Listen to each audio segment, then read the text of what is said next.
working. Good shot. Have you noticed that we are in pandemic of low confidence? I mean, no wonder. You are bombarded with information. Do this, don't do this. Wake up at 5 a.m., incorporate those habits, and you're looking at all of those things and advice and insights, and you're thinking, what the hell am I supposed to do? But for some reason, nobody talks about non-obvious things that actually, if you incorporate right now in your life, and they're free, you don't have to wait 6 months or a week or 2 weeks. You literally just start doing them. Your confidence automatically goes up. And this is exactly what I'm going to show you in this video. 3 simplest tools that you can start using right now to increase your confidence. Okay, so the first one, you're probably gonna think, oh my gosh, that's obvious. But yes, girl, it is. It's your posture. But you know what? Before even showing you the how-tos, I want to tell you the story. So I was filming Confidence Rebellion Challenge. And by the way, it's 7 days of building confidence step by step from day 1 to day 7. And one thing you're gonna do in this challenge as well that you've been postponing or procrastinating. You wanted to do it for so long, but for some reason you just never did. All in this challenge, surrounded with women who are doing exactly the same thing. The link is in the description below. Coming back to this, before I filmed the first day for the Confidence Rebellion Challenge, I obviously started with the posture, right? Same thing that I'm telling you right now. You know, I was so hyper aware of it, and I was thinking, how do I want to film this video? Do I want to just sit down and talk about posture? I'm like, probably the best way is to actually show people and interview some of my friends, just kind of show them the posture like this, right? And that's how we walk. Or the posture like this, when the chest is up, you know, nice, showing everything you've got here, shoulders back, and you're just walking slow. I was so hyper aware, and mind you, I'm a professional dancer with 30 years of experience and a former fitness coach. So posture is kind of non-negotiable for me. After like a long day or stressful day or just a lot of work, I've noticed that I was dropping my posture like this. I'm not kidding you. And all of a sudden I thought, wow, if I, with this whole baggage behind like my back, right? If I'm doing this to my posture, I can only imagine how many just women don't even pay attention to it. And it's so obvious and it's free and it's so easy. So how you can improve your posture? First of all, posture lives in your brain. Posture is your habit, unfortunately, because we can learn or unlearn habits. So obviously, if you're sitting behind the laptop, if you're constantly, you know, slouching like this is going to become your habit. And once you want to kind of, you know, straighten up and go all over shoulders back, you feel uncomfortable. You probably will, but that's a good sign. A good sign is that you're working on your posture. So what I recommend to all my clients is set up like 5 alarms during the day, maybe 1 hour like apart. And whatever this alarms goes off, you constantly checking it and like, okay, great, posture. Let me just do this. Now, if you want to use like external input, right? There are like belts, I believe, like something like this. I don't think it's going to work for a long time just because, you know, it's external. The moment you take it off, you're probably going to forget about it. So we want to build a habit that lives in your brain and the constant reminder about, hey, I need to do this and I need to walk like this. First, start with something simple when you're sitting, right? So I would say if you're sitting and working behind a laptop, I know it's kind of hard, especially if you don't have a great chair behind you. So I used to just kind of check. The moment I go like this, I feel uncomfortable. So I go back. And I have a special pillow behind me, so it kind of supports my lumbar, and I'm sitting straight, right? So for you, if you don't have that, just set that alarm and constantly go back, shoulders back, right? That's tool number 1. So it's the easy part. Then we're gonna progress into more complex posture. Rebuilding, reprogramming is when you're walking. So walking is a whole different beast because obviously, you don't want to look down all the time when you walk because that's 100% drops your confidence down, right? So you want to actually keep your head up because your future is right there. Your life is right here, not right there. So constantly just remind yourself that you need to bring your shoulders back and kind of like feel that relaxed, like we don't rush, especially if you're walking in heels. Yeah, that's gonna be a level 3, but at least for today, we're just gonna practice. Like if you watching this video at home, just practice with me, walk and just feel how automatically your body getting the flashes of good hormones and your mood elevates. Whatever, I hope you're walking in the morning, getting your sunlight first thing in the morning. Look up, look at the sky, just kind of like wonder at the trees, like, wow. So this is gonna be like your cues to bring and elevate, bring your shoulders back and bring your posture in the right, correct space. This was point number 1. Let's go into point number 2, because I think that one is underutilized by a lot of people. And that's probably number 1 thing that actually gonna establish your authority or drop it down. Okay, so tool number 2, most underrated tool, and we all have that, your voice. The pitch of your voice, the pace of your voice. And I'm surprised nobody taught us about this, but voice is actually used subconsciously, right? We live in community to establish authority and dominance. And I want to show you, actually, Tal, come here. I'm gonna use my video guy here. Hi. So he doesn't know.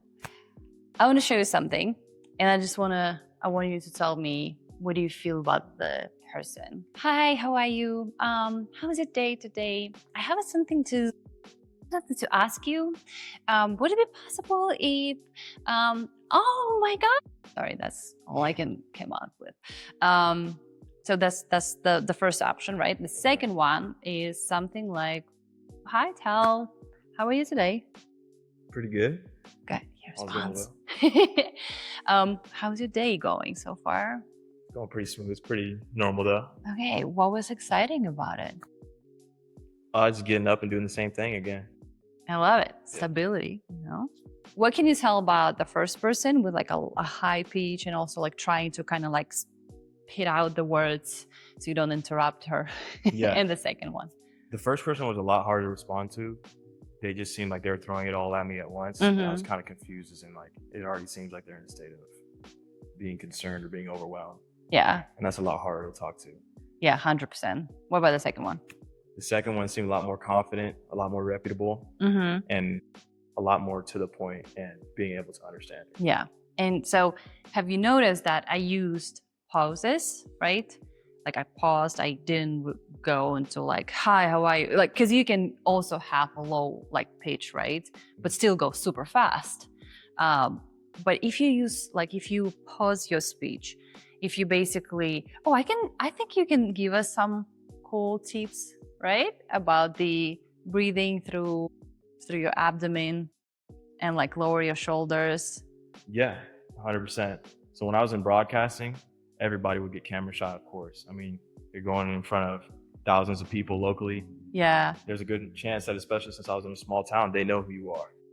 So, yeah, that would be so bad where you're like, hello, everyone. Yeah, it's a little nerve-wracking. But the main thing is to always keep your head up and relax your breathing, keep your shoulders back. Yeah. It always makes it to where you have to face a situation instead of just trying to run from it by keeping your head down. That's exactly what I mentioned in the first point, right? Like keep your head up. Awesome. So what actually can you do? Because like I film videos, and what I've learned before filming, and I used to be very nervous in front of the camera, and it's like a normal thing probably, same as like public speaking, right? But if you think about this, nothing gonna happen. You know, you are presenting, or maybe you in networking event, right? People are not gonna jump on you and eat you, or like, you know, like, oh my gosh, shame you for something. Yeah. But if you like, you know, it's your shot, it's your presentation. But if you using your voice as your shield, basically, like don't, like when you are high pitch and high pace, right? You're using your voice as a shield. Like don't talk to me, because probably if that was the normal situation, the real situation, and we were at networking events and I came up to him and I said something like, "Hi, how are you doing?" He would be like, "Good. Actually, you know what? I gotta go." Yeah. 100%. Right? So you need to use it as a sword, as your tactical tool. And for this, there are some cool things we can do, right? So the first one is to actually bring your exhales, like slow it down.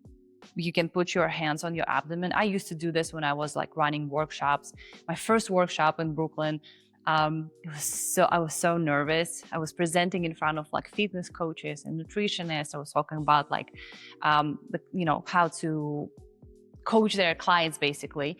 And I was so nervous because English is not my first language. And I just basically moved to Brooklyn and it was so bad, but I already learned the kind of breathing technique. So you put your hands on your stomach, right? And you breathe through your stomach. You open up your diaphragm, so it allows the air to actually travel through your, like, all breathing organs instead of just being like tapped right here.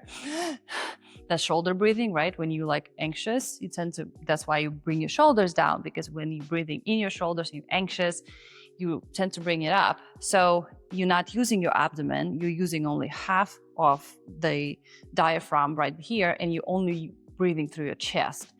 But if you just slow down, drop your shoulders, right? Relax a little bit, put your hands on your stomach, inhale and exhale, let it kind of be like this, right? Inhale and exhale. It really helps because breathing is #1 indicator of your nervous state, right?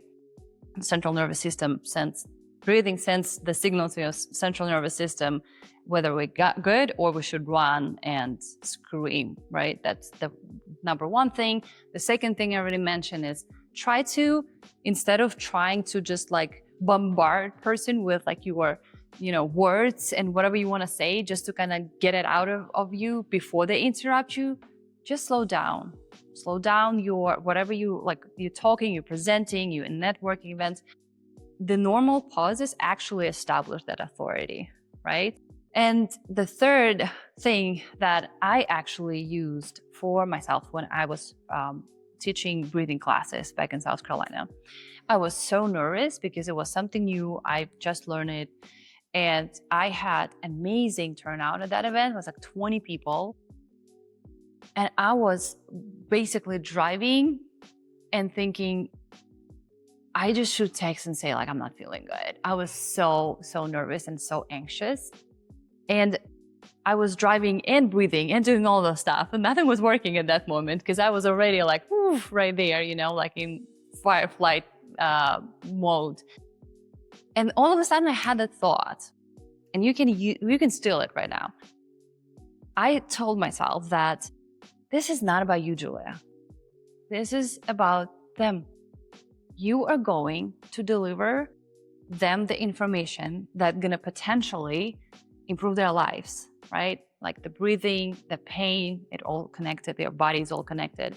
So the moment I took the pressure of myself that, I'm like, they're not there for me specifically, they actually there for them.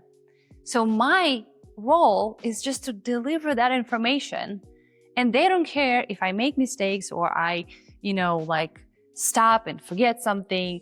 They're fine. People are okay, they actually want to talk to you, interact with you, and hear what you have to say. But again, like the delivery matters, the posture matters, and to just take the pressure off yourself. It's all good. You got this. Before I tell you the third tool that you can use, I want to invite you to the Confidence Rebellion Challenge. The link is going to be in the description. It's 7 days, small steps. Each day has its own challenge towards building your confidence, but it also has the challenge that you're gonna pick for yourself. Again, it could be something that you wanted to do for so long. One of my girls, she literally set the challenge for herself that she wants to reorganize her house, and she just was slacking on it. And the moment she joined the challenge, she did it. Another girl from my challenge, she was going through the breakup, and she wanted to do something for herself. And here we go, there was opportunity, a beauty pageant. And she contacted me. I remember she was asking like, hey, should I do this? And I said, hell yeah, let's go. And she went there. She was absolutely beautiful. And it was a big step in her life because it's scary. You know, she's on stage presenting. It's very nerve-wracking.